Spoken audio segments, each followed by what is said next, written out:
every time I would write. I was about at 25 or 30 pages.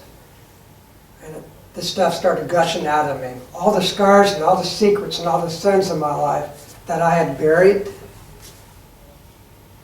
I came home from Vietnam in 1971.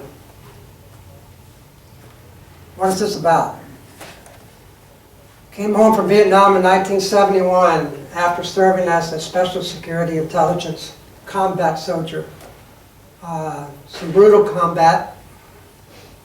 I had some classified information that I had essentially kept from the government. It was confiscated.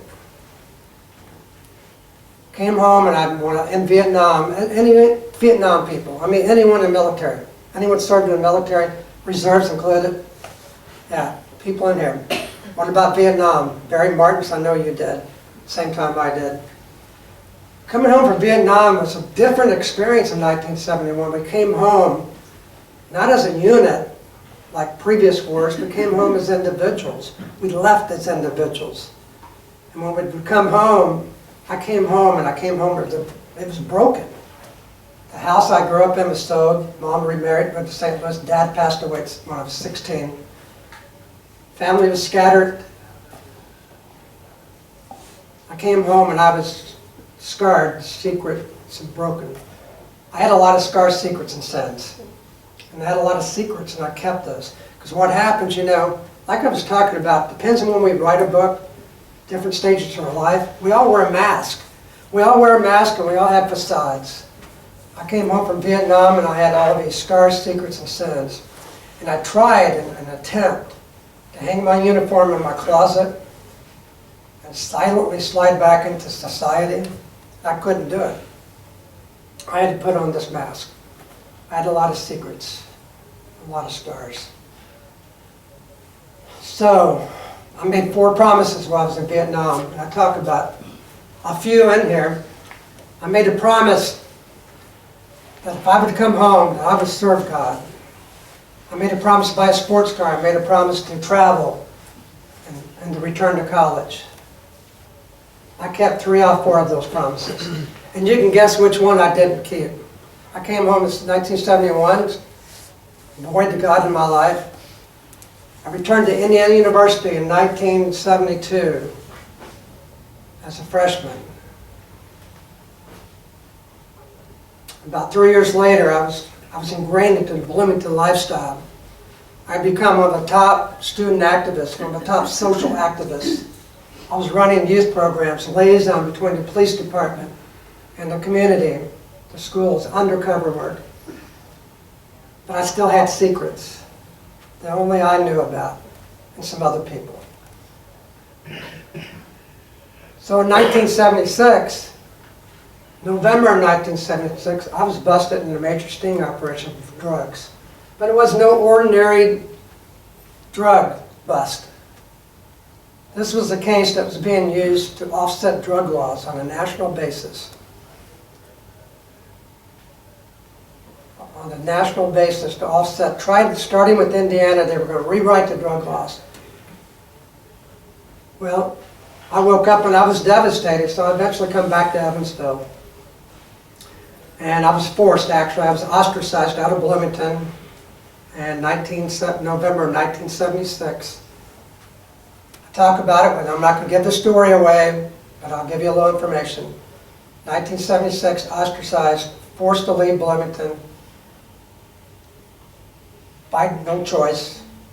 Had a nasty telephone call from some powerful people that said, leave town, leave quick, forget about us. So I returned to Evansville. And I lived a scandalous, I didn't have a home. Mama sold the house. I lived a scandalous lifestyle. I slept around. A couple of nights in my old beat up Volkswagen. Lived that life for about 4 months. Then in March of 1977, I knew I had to make some changes. My litigation was just starting to take place.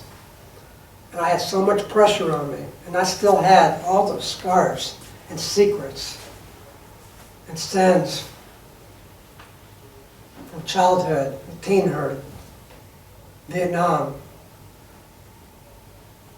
I still had that facade, mask. March of 1977, a friend of mine right there, Keith Austin, I'm not going to wave your hand. Those who have read the book, that's K.A. Call him K.A. I use initials and aliases in here because, for different purposes. Number one, I cherish my life.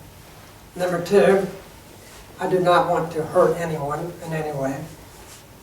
And number three, it just made for a better story. More intriguing. Keith and I take off in search, a spiritual quest to find God in my life. He was searching. Took off, sold everything I had, threw it into, I think we threw shirts, t-shirts, flip-flops, a Bible, and a case of peanut butter in my Volkswagen. And we headed to the beaches of Florida. I needed to get away. I needed to search. About 3 weeks later, on the pier of Key West,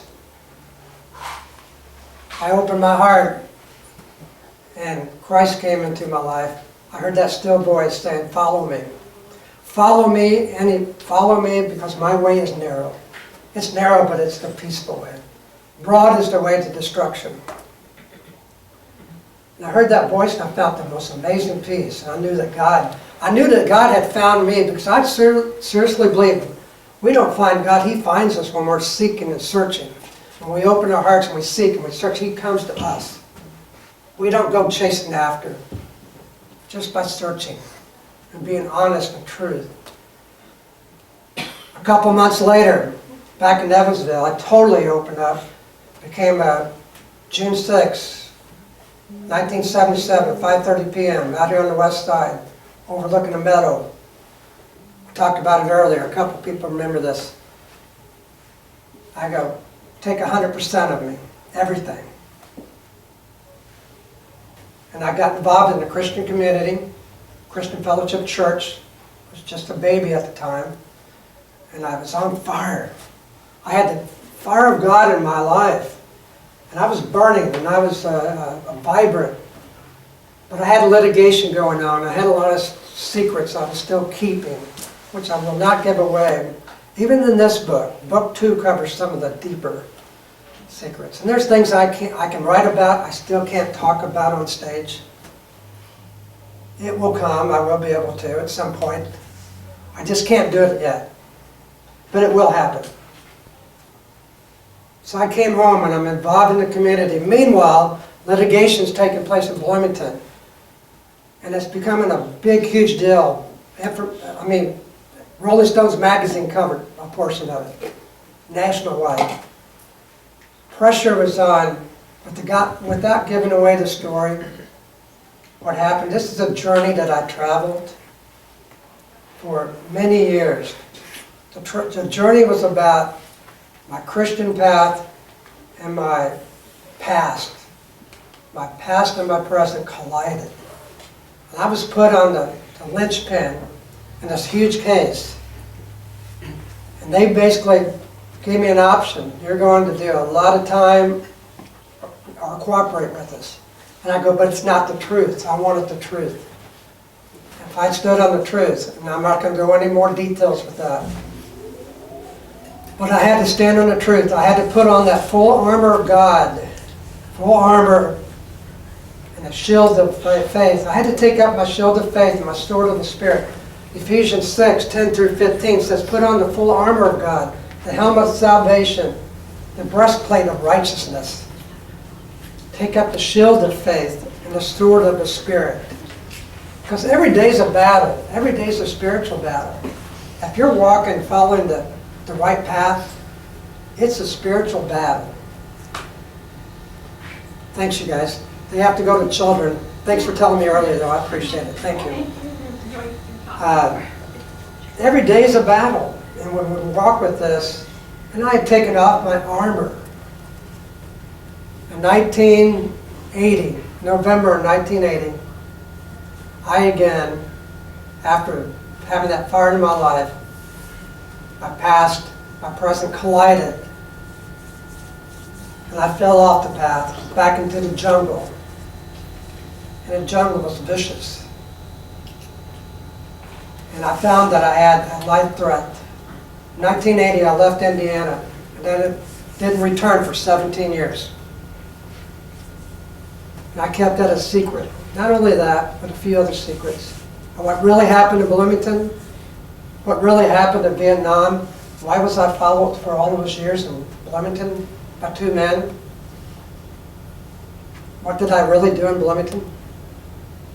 What was really the secrets? It's all right here. All right here in the book. And book 2 may be more intriguing. I'm teasing you now.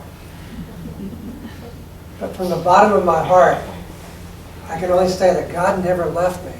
I have a quote in here that says, when I was down on my knees a few years back, and I said, where are you? I felt like I'd been on a desert for 34 years searching for Christ. I was searching for that place called peace I used to have. That place called peace in my life. Now, I've been on 34 years and searching for that same armor that I used to have. And I heard that voice say, I've never left you. Your armor's right here, right where you left it. See, there's no time in God's kingdom. We're the ones who do change. God doesn't change. And that's the message. By the grace of God, I lived through all that. By the grace of God. That's the reason it's the Declaration of Grace. It's my Declaration of Grace. It's an intriguing book. If you get it, those who haven't read it, I hope you get it. I hope you read it. There's certainly no obligation. And there's no obligation like for the House of Hope back here. That's my charity. I want them to do well because they're helping families and teenagers in crisis. And I think maybe as a teenager, had I got a little better guidance after my dad passed away, and I wasn't so corrupt, and I didn't have so many issues as a child. For those that haven't read it, I had dyslexia. I had the combination of ADHD and a speech impediment. Yeah, I couldn't talk, probably the reason I talk so much now. Not very well anyway. And it was a brutal. And God never left me. Never left me. Always came back. And that's the story. And that's my Declaration of Grace. And the fire catcher, figure it out for yourself. You figure out who the fire catcher is. Read it if you haven't already. I appreciate every single one of you being here. We're not done yet. I do have a few things going. We have a few more door prizes we're going to do. I have a great door prize from Penny John's with the gift basket. But first, I'm going to open up and see if we have any general questions. I'm going to answer specific questions later for those who have read the book and want to stay for a few more minutes. But any general questions, then we're going to do a book signing right up here. For those who need books signed or to purchase books, I'll be behind the table and I'll be assisted by one of these beautiful ladies. And soft covers are $15. If you ordered it online, time you paid shipping, there's probably 16 or 17. Authors don't make a lot of money, guys. This is an expensive business card. It opens a lot of doors. But believe me, if you think authors don't make a lot of money. Especially when it's self-published. I'm against a lot of marketing machines out there, big marketing machines, doing self-publishing. But you know what? God's doing some remarkable things through this. He's opening doors so fast I can't go through them. And because it is his story, the message is about the grace of God. So when you read this and you think about it, dwell on the message, not the messenger. I have a story to tell here, not about me, not about Keith, not about my daughters. It's about the message. And we'll be selling these up here. I have some hard copies. The hard copies are very limited. Right now I only have about 3 or 4. Hard copies are more like $30, but they cost me $20 to $27. So, like I say, authors don't make a lot of money. I think I'm going to movies. These two producers. That's my first love, by the way, many years ago. But anyhow, thank you for coming here tonight. I am going to take just a quick 5-minute break to get things set up here. There's more food. The House of Hope, right back there, our charity, does some wonderful things for teens in the community. Please go see them. Our donation box, don't feel obligated, but if you feel led to, it helps offset some of our cost. Have some more coffee, have more food, and Coffee's gone. we're, pardon? Coffee's gone. Oh, no more coffee. Coffee gone. No more coffee. Jenny, no more coffee's in the lobby if you need more coffee. Sorry. Yeah. You guys, thank you very much. I'm gonna go ahead and take a quick break, and we're gonna line up. For those who are having to leave, I'm gonna try to get around to see you for 5 minutes before I come back up here. And then we're gonna do a couple more door prizes when I come back up. You guys be ready, a couple more door prizes, grand prizes. And we'll go, and when you do come up, if you want to get the book, or if you have it, you'll get a book bag. If you have it, get a book bag. You buy one, you get a book bag. And we will go ahead and take photos if you want to. I'd love to have a photo with every single one of you, but I know that's not possible. Not unless we get together in a big group, you know. Pardon me? People like to ask questions. Good point. Those general questions, anyone have any general questions? Why did I write it? Why did I write it, and what is it about? Any general questions? Specific questions maybe, but I'm not going to take those right now. Any general? Anybody? No? Okay, we'll go ahead and let you guys get some extra stuff if you want to. If someone needs to leave, I'm going to go see a few people. And I'll be back up in about 5 minutes. Thank you, guys. Thank you very much.